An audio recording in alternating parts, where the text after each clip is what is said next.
como tal, cuál es el proceso de fabricación que se lleva en esas plantas de producción. Te debe mostrar, o en la participación mía final, siempre inicio con el proceso productivo de tanto de la bebida láctea como del queso.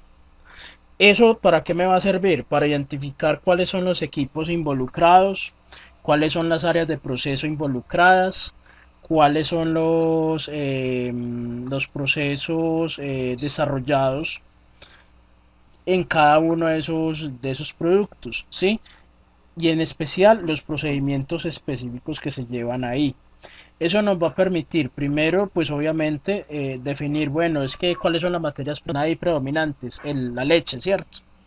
La leche tiene unas especificaciones físicas, químicas, microbiológicas, que hace de que se permita o no el uso de ciertas sustancias. Teniendo en cuenta cuáles son los equipos, cuáles son los procesos, cuáles son eh, como los procesos que se llevan ahí. Hola, ¿me escuchas? Hola, se cayó. Hola. Sí, se cae a ratos. Creo que es tu internet el que está molestando. Que yo aquí estoy viendo y estoy bien. Ok, ¿me escucha ya? Ok, bueno, entonces una vez tengamos ya claro cuáles son los equipos, los procesos utilizados. Ok, me escuchas entrecortado. Sí, es el internet que tenemos fallando. Está fallando.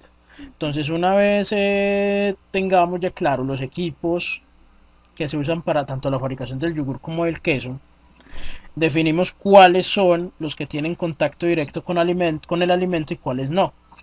¿Por qué?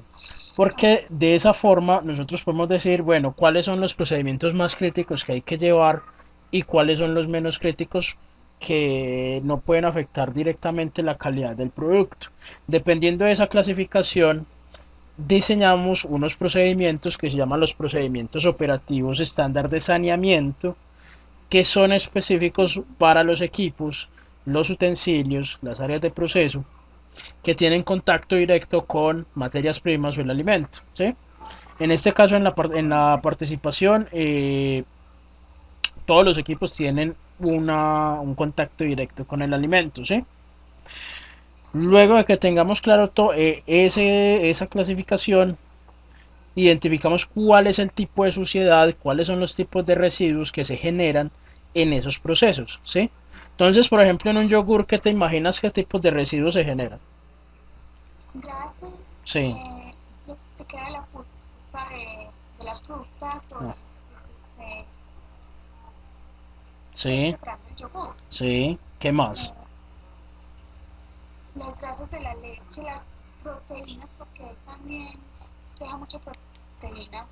Sí. Ajá. Ajá, perfecto. ¿Y en la planta de quesos? En una fabricación de quesos, ¿qué crees que se puede generar en residuos? Ajá.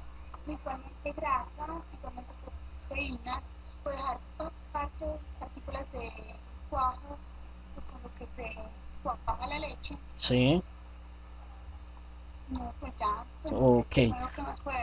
Ok, entonces mira que tenemos identificados ciertos tipos de suciedades. La mayoría está predominantemente predomina la grasa, predominan las proteínas, predominan ciertos sólidos solubles o flux que también flotan dentro de esa suciedad y que tienen unas características físicas y químicas que van a determinar cuál es el tipo de detergente que yo debo utilizar.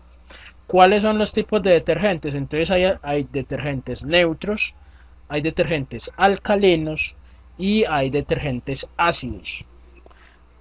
¿De qué depende que yo utilice un detergente alcalino, un detergente ácido, un detergente neutro? Depende de las características físicas y químicas de la suciedad. Entonces, en este caso, como estamos hablando de grasas, ¿qué sería alcalino? ¿Por qué? ¿Por qué crees que sería alcalino?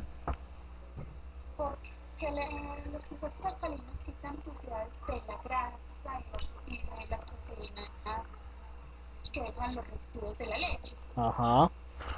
Bueno, una respuesta más técnica es, los detergentes alcalinos permiten funcionar a un pH entre 5 y 8. Las grasas, las proteínas, cuando están en su estado natural, sin ningún tipo de descomposición, tienden a tener ese pH. De hecho, el pH de la grasa es entre 6,7, 6,5, 6,6, por ese estilo. Entonces, se solubilizan más fácilmente en ese tipo de detergentes. De hecho, los detergentes deben de tener ciertas propiedades. Una propiedad que se llama la solubilización, que sea capaz de arrastrar y de que las sustancias grasas queden inmersas en ese detergente, la solución detergente. Otra que sea capacidad de humectación. ¿Qué quiere decir eso? Que el agua sea capaz de entrar dentro de esa grasa y removerla fácilmente, ¿sí? Porque si tú utilizas un detergente que no tenga capacidad de humectación, la grasa va a quedar ahí impregnada dentro de la superficie y se va a generar un problema que se llama la biopelícula. ¿Qué son las biopelículas? Son capas de grasa, capas de suciedad que se van generando en los equipos y que son capaces de albergar ciertas bacterias, ciertos microorganismos que son viables y que por mucho que tú hagas procesos de limpieza y desinfección te van a dejar un residual y ese residual te va a molestar en los procesos posteriores de fabricación. Entonces por eso hay veces que uno dice, venga, yo hice todos los procesos bien y por qué tengo altos recuentos de mesófilos, o por qué tengo recuentos de E. coli, o por qué tengo recuentos de ciertos microorganismos si yo hice bien el proceso. Es porque las superficies ya cuentan con una biopelícula. Para sacar esas biopelículas ya requieres de otros tipos de sustancias que son altamente corrosivas para acabar para sacar ese tipo de suciedad.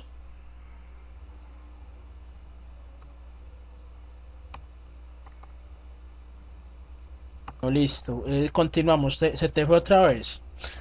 ¿Hasta dónde alcanzaste a escuchar? Nos estabas explicando las biopelículas, Ajá. Bueno, entonces lo de que las eran capas de plantas que pegaban. sustancias grasas, material orgánico, suciedad externa e incluso el mismo detergente que no es capaz de solubilizar esos residuos empiezan a formar como unos, sí, son unas láminas microscópicas que lo que hacen es albergar esos microbios.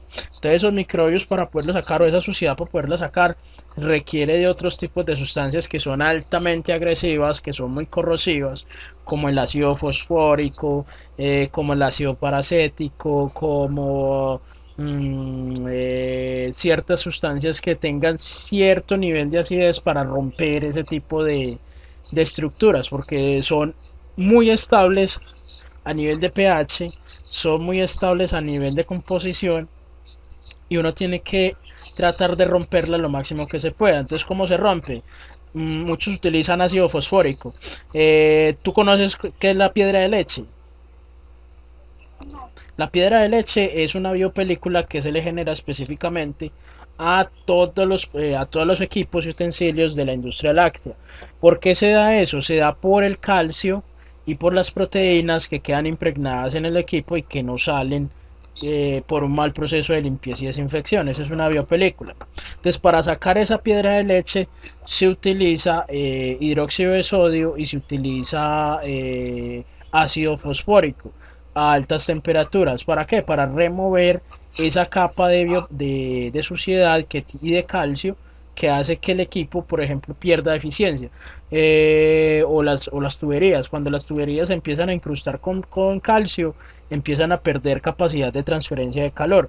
O el flujo del material empieza a ser cada vez más lento. Entonces eso me puede dañar las bombas de transferencia de líquidos, ¿sí? Cuando estamos hablando pues de una planta muy sofisticada.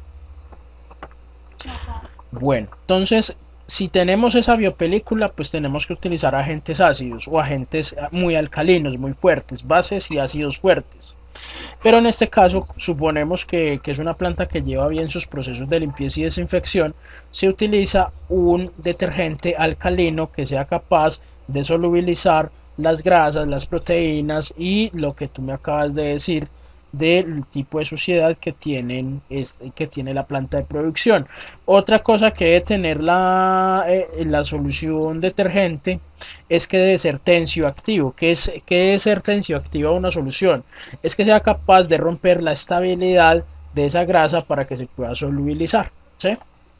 Esos tres factores son los más importantes a la hora de elegir un detergente. El primero es elegir el pH, teniendo en cuenta el tipo de suciedad que tiene. Y segundo, dependiendo de la suciedad, defino a qué rango de pH, a qué rango de solubilidad y a qué rango de, de temperatura requiero retirar esa suciedad. Me provoca. Porque a veces se te cae o se me está cayendo a mí Es porque a a veces tú, se me resbala. es a ti que te parece desconectado.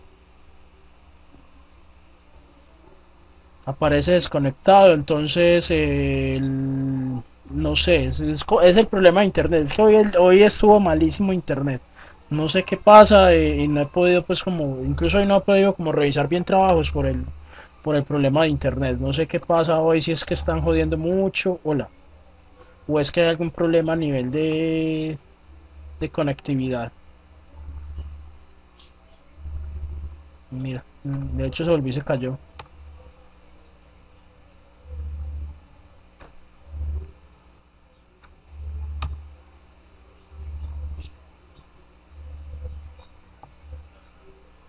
Volvió y se cayó.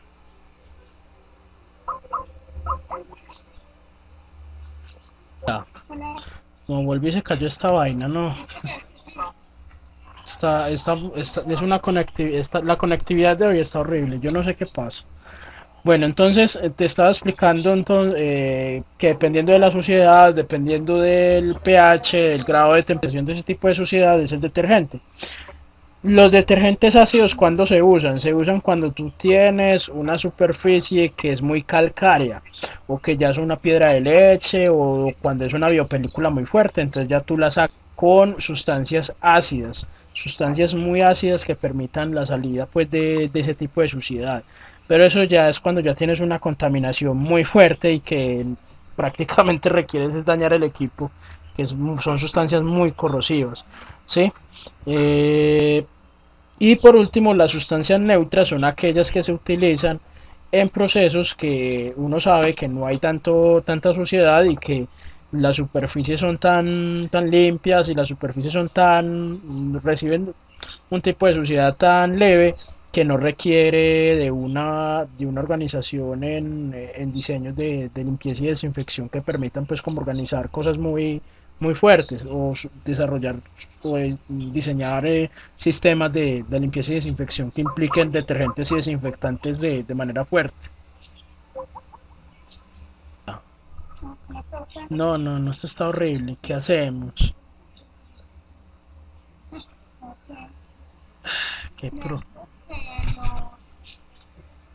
que los detergentes ácidos solamente se utilizaban para las piedras.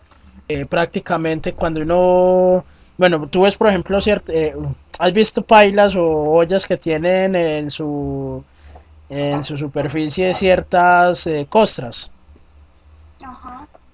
A ese tipo de sustancias o a ese tipo de películas es que me refiero, que son muy fuertes, que no salen con nada, entonces con ácidos pueden salir. Entonces, Mm, esos detergentes ácidos permiten remover eso. Y por lo general se utilizan a altas temperaturas, temperaturas de 60 a 70 grados, para poder retirar todo ese material. Y los detergentes neutros, pues obviamente se utilizan en superficies que no tienen tanto un pH muy neutro, ¿sí?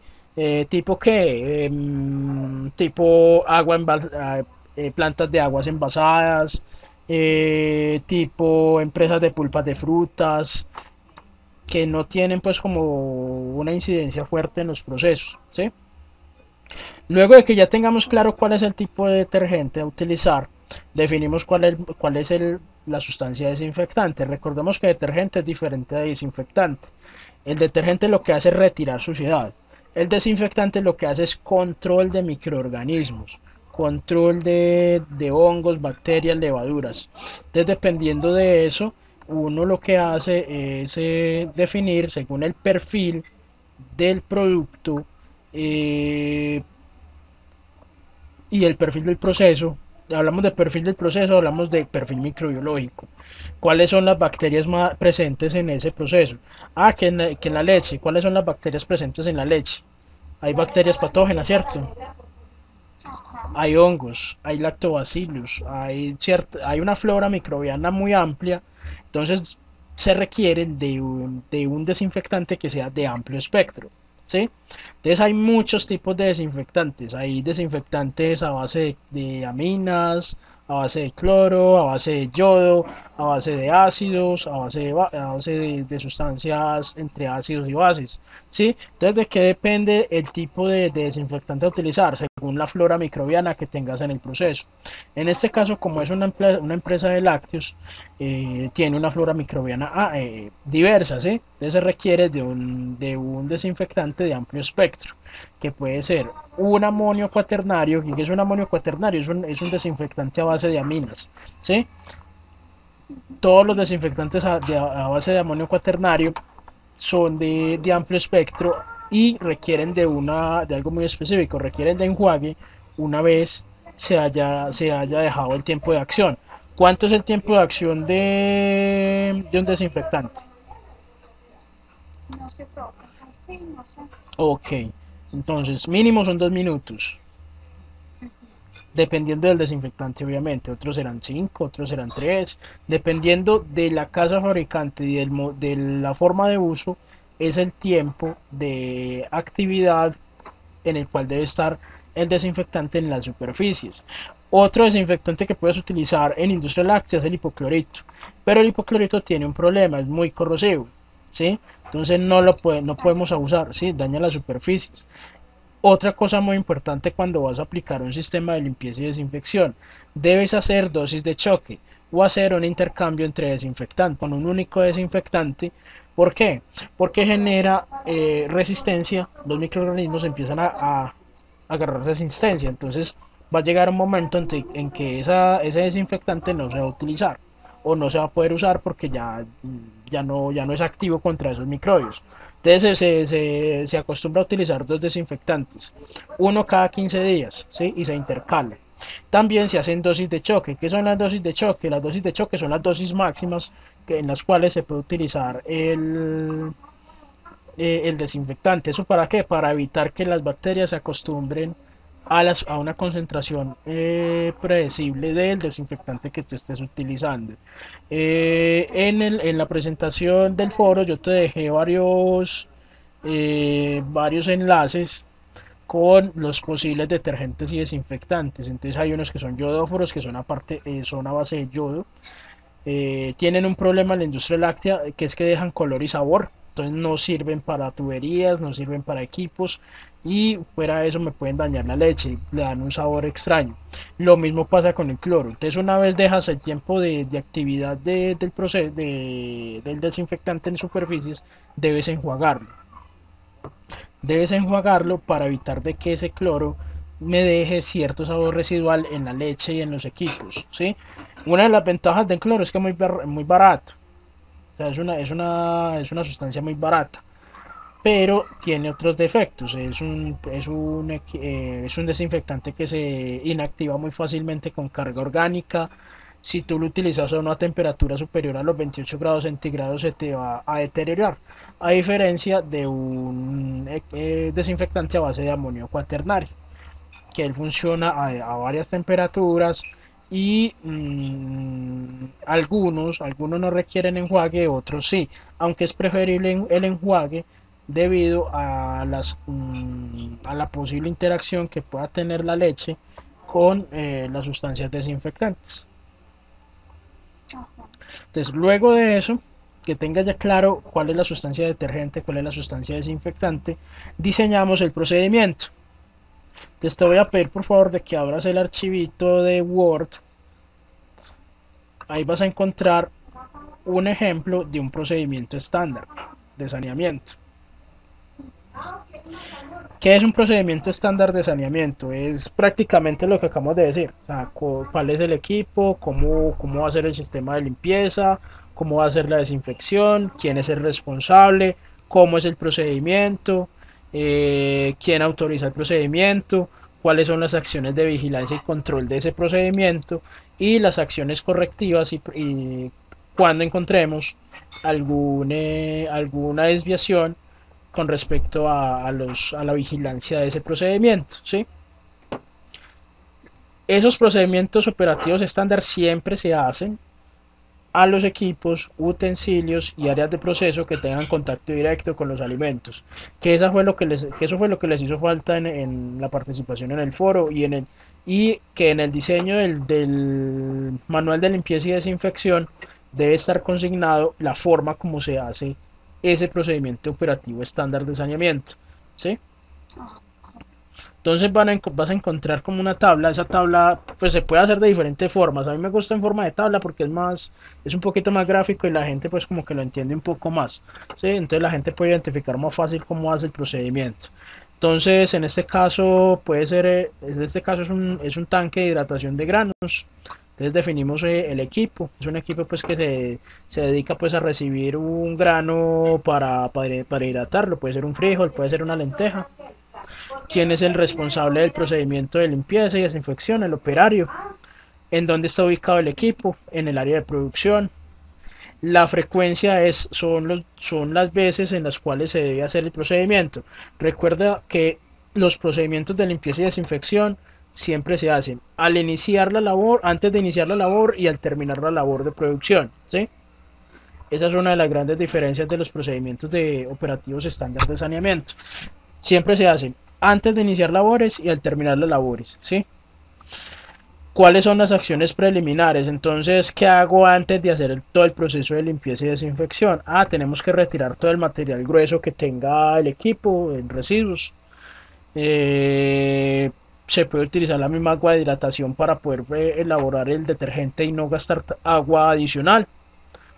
Eso dependiendo pues obviamente del tipo de agua que tengas. Por ejemplo, si tú vas a decir, yo voy a preparar el detergente con el suero del queso, no se puede, ¿sí? Porque tiene una alta carga orgánica y lo que estás haciendo es dispersar más suciedad, ¿sí? Estás impregnando más suciedad, ¿sí? Tú puedes utilizar para limpieza y desinfección el agua que utilizas para las tuberías, por ejemplo, de un pasteurizador. Lo puedes utilizar, ¿sí? Porque es un agua que cumple ciertas especificaciones de dureza y especificaciones de calidad. ¿Qué equipo se utiliza para la limpieza y la desinfección? Se utiliza paños plásticos y cepillos para poder retirar la suciedad, ¿sí? Por último, entonces se define el procedimiento de limpieza profunda del equipo y también se define el procedimiento de desinfección. Al final se dejan unas observaciones y también algo que no dejé acá, las especificaciones de acciones correctivas.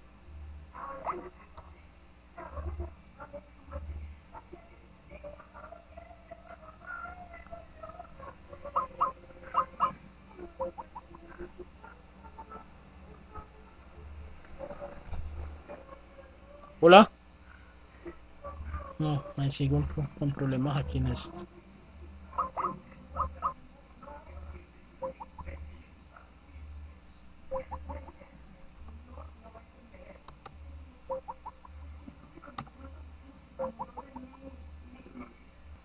Sí, profe, ya. Ok. Bueno, entonces te estaba diciendo, se define un procedimiento de limpieza diario, un procedimiento de limpieza profunda que puede hacer cada 7 días, cada 8 días para evitar esa acumulación de suciedad y generación de biopelículas. Se genera un procedimiento de limpieza y desinfección. Algo muy importante en el manual de limpieza y desinfección, los instructivos de preparación de desinfectantes. Cómo prepara la solución desinfectante, cómo prepara la solución de detergente. Que para 1 litro de agua adicionas tantos mililitros de desinfectante o tantos mililitros de detergente. ¿Qué equipos se utilizan? ¿Cómo se debe utilizar? Porque no todos los detergentes se manejan así sin protección, ¿sí? Hay algunos que son muy corrosivos y requieren guantes, requieren tapabocas, requieren gafas especiales para evitar algún daño en la piel o en los ojos, ¿sí? Se diseñan también unas observaciones y lo más importante que no coloque acá, que no deje las acciones de verificación y control.